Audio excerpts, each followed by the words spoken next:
본문의 말씀을 조금 더 잘 이해하려면 본문의 역사적 배경을 이해할 필요가 있습니다. 아수르라는 나라가 서남쪽으로 세력을 계속 확장하고 있었습니다. 그러니까 북이스라엘, 남유다 그리고 그 주변국들을 이협하고 있는 상황이죠.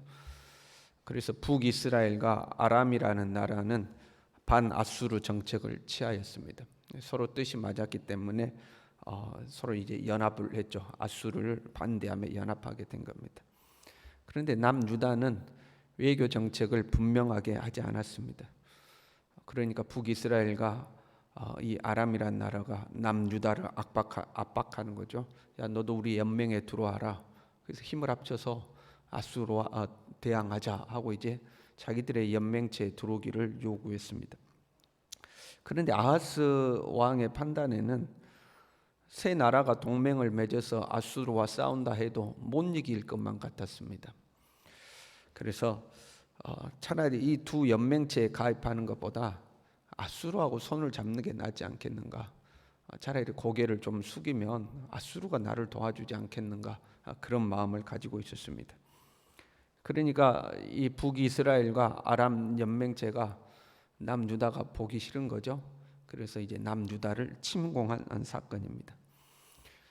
북이스라엘과 아람이란 나라가 힘을 합해서 남유다를 침공하기로 하는 소식이 전해졌어요. 그리고 2절에 어떤 사람이 알려 이르되 이렇게 되어 있죠. 소식이 전해지니까 왕과 백성의 마음이 숲이 바람에 흔들림 같이 흔들렸다. 그냥 마음이 걷잡을 수 없게 된 거죠. 바람에 숲이 흔들린 것처럼 왕뿐만 아니라 모든 백성이 이제 두려웠고 염려가 되고 이거 어떡하냐고 이제 걱정하고 있는 상황이었습니다. 그때 하나님께서 이사야를 보내요. 지금 이제 아하스 왕에게 애언하도록 하신 이제 장면입니다.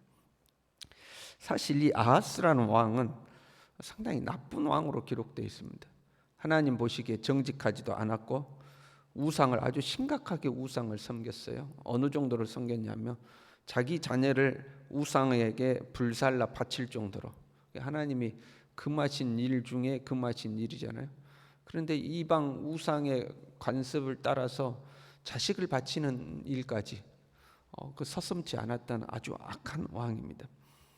그럼에도 불구하고 지금 하나님은 이사야를 보내서 아하스에게 애언하도록 하신 거죠. 이렇게 말씀하셨어요. 이들은 북이스라엘과 아람이라는 나라는 연기나는 두 부지깽이 그루터기에 불과하니 두려워하지 말라, 낙심하지 말라. 야, 그 북이스라엘과 아람이라는 나라는 별거 아니다. 별거 아니다. 연기나는 부지깽이 그루터기 같은 뭐 그냥 불 붙었다가 피하고 꺼져버리는 별거 아닌 것들이니까 두려워하지 말아라, 낙심하지 말아라. 이들의 도모가 서지 못하리라. 그들은 너희를 이기지 못할 것이다. 걱정하지 말아라 하고 하나님께서 이사야를 보내서 지금 애언하고 격려하고 계시죠. 그 악한 왕이고 하나님을 온전히 섬기지 않는 왕이고 온 국토를 우상으로 물들이는 왕이고 심지어는 자식을 불살라서 우상에게 바치는 그런 왕인데도 하나님이 멸망하도록 그냥 내버려 두시지. 그냥 네 한번 당해봐라 하고 아이고 쌤통이다 하고 내버려 두시지. 굳이 선지자를 보내서 격려하시고 위로하시고 걱정하지 말아라 하고 하나님 그렇게 하신다 이 말이죠. 왜 그러실까 하는 거죠. 우리 이제 말씀을 이사야 7장 전체를 쭉 읽어가다 보면 이사야가 아하스에게 전하는 메시지는 아하스 한 개인에게 하는 메시지가 아님을 알 수 있어요. 2절에 이렇게 돼 있어요. 어떤 사람이 다윗의 집에 알려 이르되, 지금 다윗의 집이라는 것을 기록하고 있어요. 13절에도 보면 이사야가 이르되 다윗의 집이여 오나건대 들을지어다. 다윗의 집, 지금 아하스여 들을지어다 이렇게 이야기하지 않고 다윗의 집이여 들을지어다 하고 다윗을 이야기하고 있습니다. 하나님은 다윗에게 약속하셨었죠. 네 위가 영원히 견고할 것이다. 너의 왕위가 너의 후손에 이르도록 영원히 견고하리라 하고 하나님이 다윗에게 약속을 주셨습니다. 지금 하나님은 아하스가 예뻐서 아하스를 보호하려고 하는 것이 아니라 다윗에게 하신 약속을 지키기 위해서 지금 아하스에게 애언하고 있는 거죠. 그리고 네 왕위가 영원히 경고하리라는 것은 단순히 다윗의 육체적인 어떤 후손뿐만 아니라 그 후손에서 나실 예수 그리스도의 왕위가 영원할 걸 예언하시는 말씀들이죠. 언약하신 말씀이죠. 그러니까 하나님은 다윗의 후손 중에 예수 그리스도가 나실 것이라는 그 하나님의 큰 어떤 구원의 섭리를 이루어 가고 계시는 거죠. 단순히 아하스라는 한 왕을 지키는 것이 아니라 다윗에게 하신 언약, 그 언약을 통해서 메시아를 이 땅에 보내고자 하시는 하나님의 그 구원의 계획, 그 계획을 이루기 위해서 다윗의 집안을 보호하시고 이 유다라는 민족을 보호하시는 하나님의 은혜죠. 지금 언약을 지키시는 거예요. 그래서 우리가 이 하나님의 언약을 붙들고 사는 게 상당히 중요해요. 우리가 좀 부족할지라도 우리가 하나님 앞에 온전할 수 없잖아요. 우리가 온전하진 않지만 그 하나님의 언약 때문에 하나님 우리를 지키시는 거거든요. 그리고 우리가 붙들어야 될 언약은 예수 그리스도인 줄로 믿습니다. 우리는 이제 예수 그리스도를 붙들고 사는 거죠.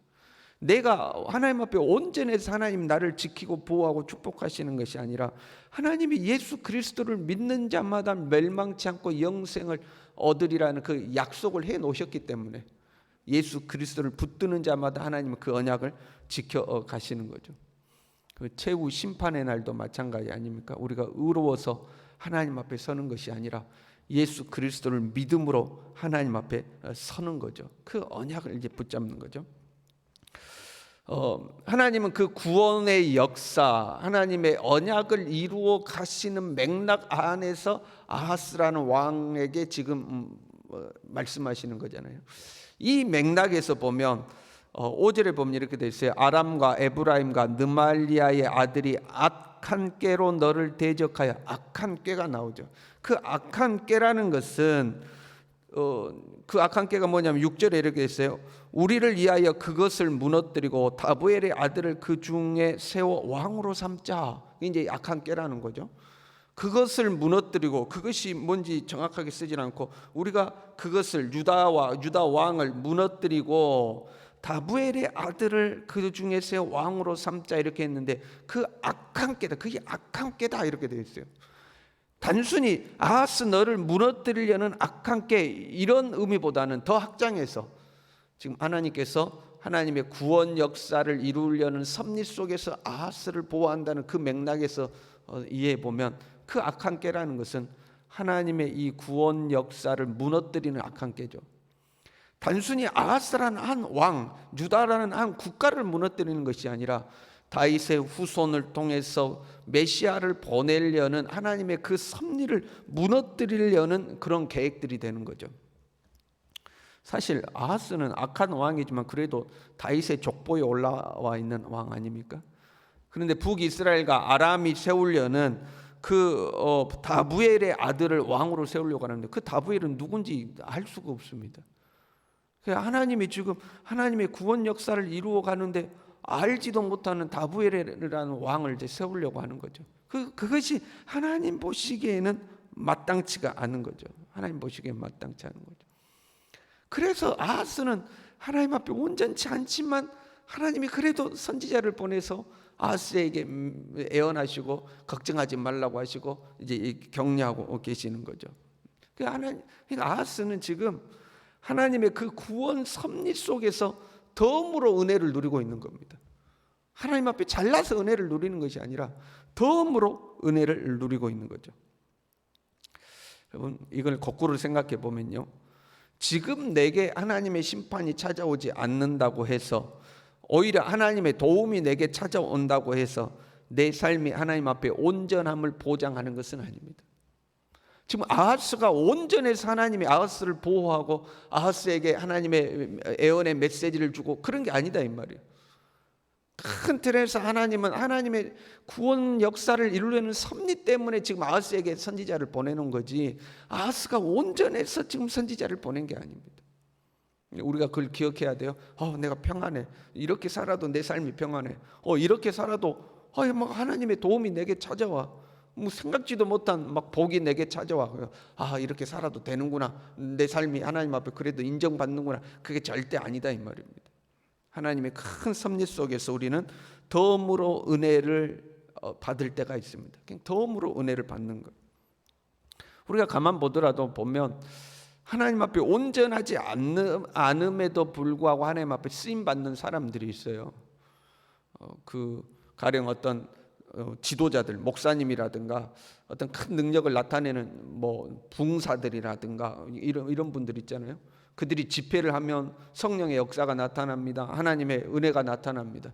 그런데 그들의 삶을 가만 들여다보면 이중적일 때가 있거든요. 모든 분이 그런다는 게 아니고 그런 분들이 존재하죠. 말씀을 전할 때는 위대하고 거룩하고 뭐 경건의 능력이 있는 것 같고, 실제로 집회를 하면 하나님의 역사가 나타나고 뭐 사람들이 은혜를 받고 하는데, 그들의 삶은 보이지 않는 곳에서 삶은 정말로 엉뚱한 삶을 사는 분들이 있거든요. 그럼에도 하나님의 역사가 나타나죠. 그 하나님의 역사가 나타났다고 해서 그들이 하나님 앞에 온전한 건 아니에요. 하나님의 어떤 큰 계획 속에서 그래도 쓰임을 받고 있는 거죠. 그러나 결국에는 하나님의 심판 아래 놓이겠죠. 결국에는 하나님의 이 심판을 받고 상급도 받지 못할 거죠. 이것을 안 바울은 고린도전서 9장 27절에 이렇게 고백했어요. 내가 내 몸을 쳐 복종하게 함은 내가 남에게 전파한 후에 자신이 도리어 버림을 당할까 두려워함이로다. 내가 복음도 전하고 나를 통해서 성령의 능력도 나타나고 나를 통해서 예수 믿는 사람들도 많이 생기고 뭐 그렇지만, 나는 그렇게 쓰임을 받았지만 내가 오히려 버림받을까 두렵다 해서 내 자신을 하나님 앞에 끊임없이 쳐서 복종시키며 내 자신을 하나님의 말씀 안에 거하도록 나를 계속해서 연단했다 하는 고백입니다. 나에게서 뭔가 능력이 나타나고 나를 통해서 하나님이 역사했다고 해서 내가 언제나 그런 의미가 절대 아니라는 겁니다. 하나님의 큰 섭리 속에서 내가 온전하지 않음에도 쓰임 받을 수 있다. 그러나 심판을 피하지 못하겠죠. 쓰임은 받았으나 심판을 피할 수는 없죠. 바울은 자기 자신을 쳐서 복종시켰다 이렇게 고백하고 있습니다. 하나님의 큰 계획과 섭리 안에서 내가 덤으로 은혜를 누리는 경우가 있습니다. 나는 온전하지 않는데 하나님의 어떤 계획을 이루기 위해서 덤으로 내가 은혜를 누리고 있는 경우가 있어요. 여러분도 간혹 그런 거 경험할 때 있잖아요. 내가 요즘 신앙생활 똑바로 안 하는데 하나님 앞에 온전하지 않는데 뭐 하나님이 내게 이것도 은혜로 주시고 저것도 은혜로 주시고 내 삶에 막 좋은 것을 주실 때가 있어요. 그러면 우리는 야 이래도 되는구나 이러면 안 되고 빨리 정신을 차리고 하나님 앞에 돌아와야 하는 거죠.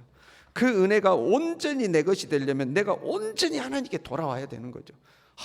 이런 나를 사랑하시는구나, 이런 나를에게 이런 은혜를 베푸시는구나, 내가 주님 앞에 더 온전히 바로 서야지 하고 빨리 주님께 돌아와야 되는 거죠.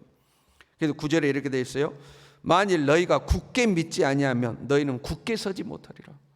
하나님의 이 은혜의 말씀을 굳게 믿으라는 거예요. 굳게 믿어야 너희가 굳게 설 수 있다 하는 거죠. 그 역사적으로 보면요, 아하스는 이 이사야 예언의 말씀을 들었어요. 잠시 잠깐 하나님 앞에 바로 서는 듯 했어요. 그런데 나중에 이 아하스는 하나님을 의지하라는 이 선지자들의 말을 저버리고 아수르 왕을 의지하게 됩니다. 아수르 왕이 그래도 도와주겠지 하고 이 북이스라엘과 아람이 침공해 오니까 하나님을 의지해라, 믿음에 굳게 서라, 믿음에 굳게 서라 하고 지금 선지자가 이야기하는데 그 아수르 왕에게 도움을 청합니다. 아수르 왕이 도와줄 것처럼 정말로 진군해서 와요. 그런데 거의 가까이 와가지고 안 도와주고 다시 가버립니다. 아수르 왕이. 그래가지고 그 북이스라엘과 아람에게 아주 호되게 당합니다. 호되게 당하고 고생을 하게 되죠. 현재 평안함에 안심하지 말고요, 우리는 믿음을 굳건히 해서 하나님 의지하고 살아야 할 줄로 믿습니다. 내 믿음을 굳건히 해야 이 하나님의 은혜가 내 것이 되는 겁니다. 지금 평안하다고, 지금 괜찮다고, 그래도 내 삶에 하나님의 뭔가 은혜와 역사가 나타난다고 안심하다가 이 아하스처럼 되는 경우가 있습니다. 오직 믿음을 굳건히 하여 예수 그리스도 부여잡고 살아가는 우리 모두가 될 수 있기를 바랍니다. 기도하겠습니다.